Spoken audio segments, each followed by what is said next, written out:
Welcome back to another Lumley trading video. In this one, we are going to be going through day trading and swing trading, going through the advantages, where you probably want to use them, when you don't. And so you can kind of choose for yourself if you would be better suited from a day trading or swing trading perspective. So get straight into it. We can see firstly what is day trading. Again, it's kind of in the name, so it can be quite clear, but it's usually just when you're buying and selling that same product on that same day. Now, key features is it tends to be a higher volatility than swing trading. It tends to be faster paced, and risk management is really even more important in a day trading sense, because if you're not risk managed, you can quickly lose your whole account. And the instruments traded, not really going to be any difference between if you're doing swing trading or day trading, but that's going to be stocks, options, forex, and futures going to be the main financial instruments you're going to be paying attention to. Now, what is swing trading? So you may already know, but this is usually just when you hold at least overnight. So that means the trade can be from really one day to usually about 2 months max is what we would consider swing trading. So again, can mean you're just holding it for a week, maybe two, and maybe even it's just buying it on, say, a Monday, selling it on the Tuesday. So you're at least holding it overnight. So that's going to be the main thing. Again, the risk involved with swing trading, it's going to be basically the same as day trading, but there is going to be more factors. Considering you're going to be holding for a longer duration, things like the overall market fundamentals can have a bigger impact. If you know, for example, you open your trade on a Monday, on Wednesday, say there's big fundamental news release like CPI, again, that's going to have an impact on the market. So again, you need to be prepared for these kind of things if you're a swing trader and kind of account for them going into your trades. So you kind of have to be paying more attention to the overall economy, what economic releases are coming out if you're a swing trader compared to if you're just a day trader. Now, again, we kind of went through some of this. Day traders will hold positions for usually, well, intraday. So again, that could be minutes to hours, while the swing traders are going to hold positions for days to weeks. And again, like we did talk a bit about the risk management, but day traders must be quick to cut those losses and take the profits, because again, especially depends how you are trading as well, because you could be a day trader who trades stocks, and you could be a day trader who trades 0 day to expiration options, especially if you're trading those options, and especially if they're 0 days to expirations. You know, they can lose 50% of the value in about 2 minutes, but they can also gain 50% of their value in 2 minutes. So especially if you're day trading products like that, you really need to be tight on that risk management. And again, be alert the whole time you're in the trade, because again, you need to be either cutting those losses or taking those profits when it comes into whatever your strategy is. And, you know, swing trading is kind of on the other side. Usually it depends again what products you're trading, but a lot of the times you'll get into the trade, you'll have just a fixed stop loss, you have your fixed take profit. And so again, you don't really have to control it all that much. As soon as you get in the trade, you just kind of set your targets out, you set your stop loss out, and then you kind of just let it do its things, and hopefully, obviously, it goes your favor and you end up hitting your profit target. But again, it kind of just gives you that kind of kind of part of flexibility. You don't need to be watching it, kind of staying fully focused while you're in that trade. And again, it's not going to most likely be as volatile as your day trades. So again, it should be a lot less stressful. So between day trading and swing trading, basically technical analysis, you're probably using both of these, especially from a retail trading perspective. Basically, the majority of traders will use technicals. Day traders will majority kind of rely on technicals, and if you're a swing trader, you'll probably still somewhat rely on it, but again, it may not be your main focus. But no matter what, if you're a day or swing trader, you need to really understand the technical analysis.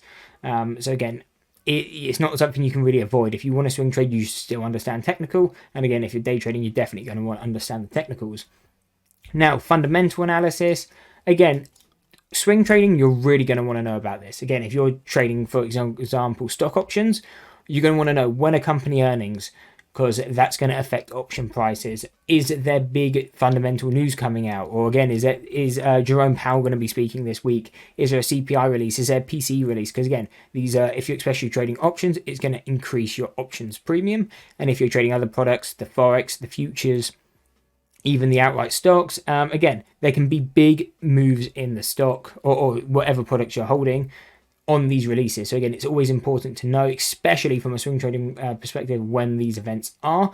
But again, these can be key as a day trader, because firstly, as a day trader, you may actually make your money off trading these. So you might be seeing, okay, Jerome Powell, I think like this week coming, we have the FOMC minutes, I believe, on the Wednesday. Again, as a day trader, it's something I personally day trade through options. It's released at 2 p.m. market time. And again, that is a fundamental kind of event, which you may partner your technical analysis to kind of find your entries and exits, but overall you need to know why it's moving so much and kind of understand what's happening, because you may be listening to it live, you hear certain words that are said, they change from the previous statements, you will know, or you should know, if that's going to be bullish or bearish, and again, you can take that day trading opportunity. So as a swing trader or a day trader, those fundamental analysis, especially those economic reports and Fed speakers, are going to be crucial to really your success. Now, I think this is going to be one of the key things to kind of summarize if you should really be picking day trading or swing trading. Firstly, as a day trader, you're going to have to really accept a high tolerance of risk. The reason we say that is, again, usually if you're day trading, you don't have the overnight risk. So that's one benefit, but your trades are most likely going to be a lot more volatile. Again, if you're trading 0 day to expiration options, if you're holding, mini like futures, but normal minis, especially on the NASDAQ, they can be $5 a tick, and it can move 20 ticks in a minute or so. Or especially on a news release, they can move 100, 200 ticks. So it's really about managing those trades and making sure, you're kind of in the best situation for those. But again, because you're usually going to trade the volatility as a day trader, you're really looking for that volatility. Your tolerance of risk kind of has to be high. If you don't like the risk, you can't see yourself going offside a massive amount quite quickly. Again, day trading is probably not the one for you. Now, quick decisions, again, going to be key, especially if you're trading kind of economic reports from a day trading perspective. You're really going to need to be able to analyze the data quickly, and again, take your targets, take your stops, and just make the overall decisions quickly. Now, that's not really going to be a big factor if you're a swing trader. Again, you're setting your targets, you're setting your stops. But even if, say, Jerome Powell speaks on a Wednesday, you open your position on that the Monday before, that speech comes out, again, you may not have to manage your position as that speech is going on, or even right after it's done. You can kind of take notes from that, see what's happening in the report. Is it going to change your underlying trade? If it doesn't, then again, you can leave it. And again, you still want to be kind of analyzing it. If you think it's going to have an effect on your current trade, then again, you may want to cut it out. If you're in profit, again, maybe take your profits early. Maybe if you're in a bit of a loss, maybe cut that loss early if you think it now may go against you. And again, one of the big things, especially if you're older, is, are you going to be able to actually trade the market hours? If you're a day trader, again, you need to be there between 9:30 and 4. Again, you may not trade the whole market. Some traders may only trade, 9:30 to 11. But if you're working, say, a full-time job, you're in the office from 9 to 5, you may not be able to do day trading, because you're not going to be able to, stay fully focused between, say, even if it is 9:30 to 11. You're not going to have that time to really be day trading. So in that kind of case, a swing trading could be a lot more beneficial, because even if, say, on your lunch break, that's when you could potentially enter and kind of take your swing trades. Again, you can do your analysis after hours, because again, it's not going to be as crucial to find that, you're not going to have to watch it live. Whereas a swing trade, you can go home, you finish your work at 5, you go home, you do your analysis from, say, 6 to 8, and then you get ready to enter that trade the next day. And again, you may enter it at lunchtime on your lunch break. So it's one of those things, if you're in full-time employment, or even maybe if you're younger, you're still in school full-time, you're probably not going to be able to pull out your laptop and be trading when you're in classes. So in those kind of cases, swing trading can be a lot more beneficial, because again, you don't have to be watching it during hours you may not be able to. You may sometimes be at some benefit, obviously, if you're living in a foreign country where your hours may be a bit more beneficial to, like, day trading. They might not be as harsh. So example, right now I'm living back in England, markets open at 2:30 p.m. my time. So if I was, for example, in full-time employment, I may miss the 9:30 to 11, but I could potentially find some trading strategies from, the lunchtime area in the markets. So it's also about where you live. If you're living in the US, day trading may be quite difficult, unless you're maybe living on the West Coast, because obviously you're going to be even further back, so you may be able to get there before you get to the office. But again, that's going to be down to you, how your life is currently being lived. If you're in full-time employment, again, that could be a hassle. And as well, I would also say, how much time do you actually have available to learn?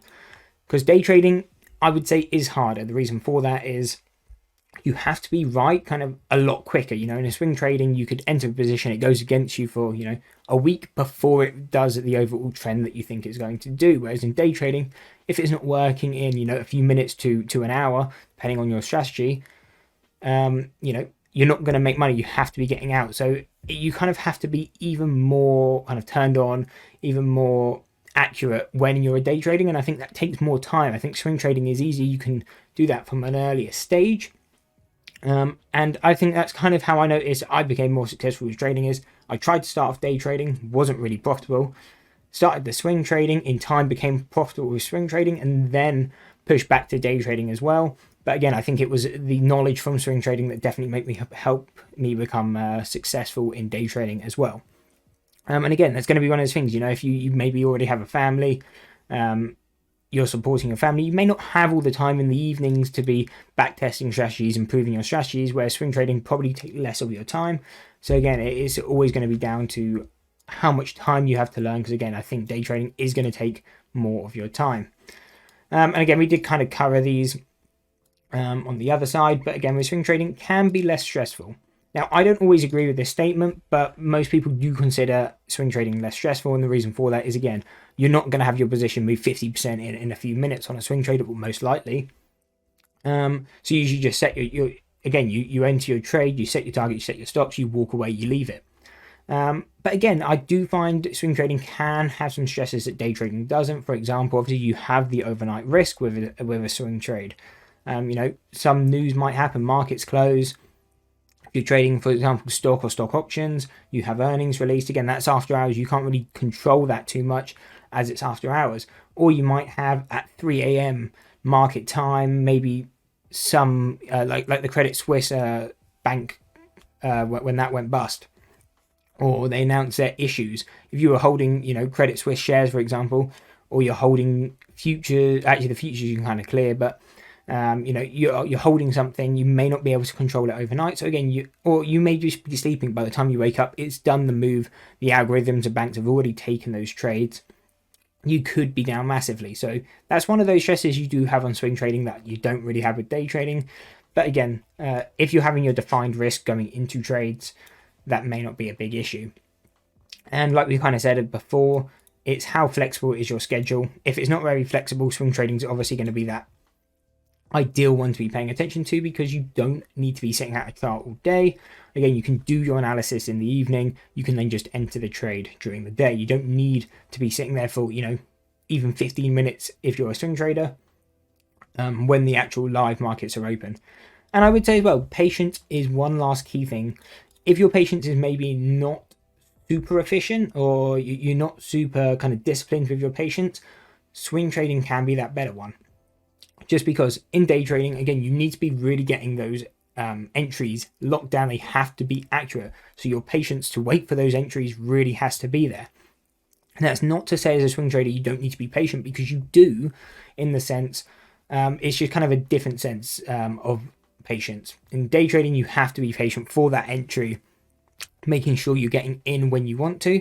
On a swing trading perspective, the patience is a bit different. You have to be more patient for your trades to work out. You might be in the trade for 2 weeks before it starts pushing you on side in the money. So again, you need to kind of be patient in the meantime, and that not really affect you. So I think those are going to be the main differences between day trading and swing trading. So again, in kind of a conclusion, as we kind of said going throughout here, is it's always going to really depend on, firstly, your personal preference, but also how your current life is being lived. If you're in full-time employment, if you're in school full-time, your day trading is probably not going to be for you, because you're just not going to be able to access the markets at the whole time. Whereas the swing trading in that sense could be better. Whereas if you're, you maybe you work night shifts, day trading could work. If maybe you're not even working at the moment, maybe you're on leave, or you're looking for a new job, or maybe you're maybe retired and you want to just look for another source of income, then again, day trading then could be the better alternative, because you can watch the charts all the time. And if you're able to watch the charts all day, you're going to learn a lot quicker, than potentially someone who's swing trading and only looking at an hour or two in the evening. So again, that's always going to be down to you as an individual. I hope you enjoyed the breakdown between day trading and swing trading. Let me know if you're currently day trading or swing trading or both, or if this was kind of helping you make your decision before you take that step into trading. If you enjoyed the video, why not drop a like and subscribe, and why don't you check out this analysis for a trading strategy to maybe give you some ideas.